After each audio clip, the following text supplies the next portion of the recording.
குறைக்கப்படும். சமையல் எரிவாயு சிலிண்டருக்கு 100 ரூபாய் மானியமாக வழங்கப்படும்.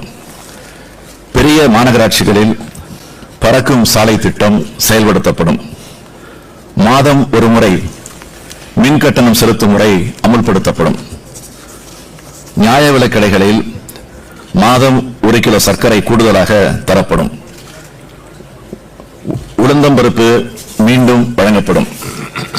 அனைத்து அரசு வேலைவாய்ப்புகளிலும் பெண்கள் இடஒதுக்கீடு 30 விழுக்காட்டிலிருந்து 40 விழுக்காடாக ஆக்கப்படும். சட்டம் ஒழுங்கை காக்கும் பணியின் போது உயிரிழந்த காவலர் குடும்பத்திற்கு 1 கோடி ரூபாய் வழங்கப்படும். பெண்களுக்கு எதிரான சைபர் குற்றங்களை களைய சைபர் காவல் நிலையங்கள் உருவாக்கப்படும். குடிசைகளே இல்லாத தமிழகம் உருவாக்க கலைஞர் சிறப்பு வீட்டு வசதி திட்டம் கொண்டு வரப்படும். நகர்ப்புறங்களில் ஆட்சேபனை இல்லாத இடங்களில் குடியிருப்போருக்கு வீட்டுமனை பட்டா வழங்கப்படும். கிராம நத்தத்தில் உள்ள வீட்டு மனைகளுக்கு பட்டா வழங்கப்படும்.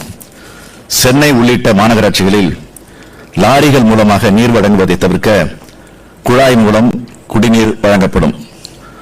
அனைத்து கிராமங்களுக்கும் தூய்மையான குடிநீர் வழங்கப்படும்.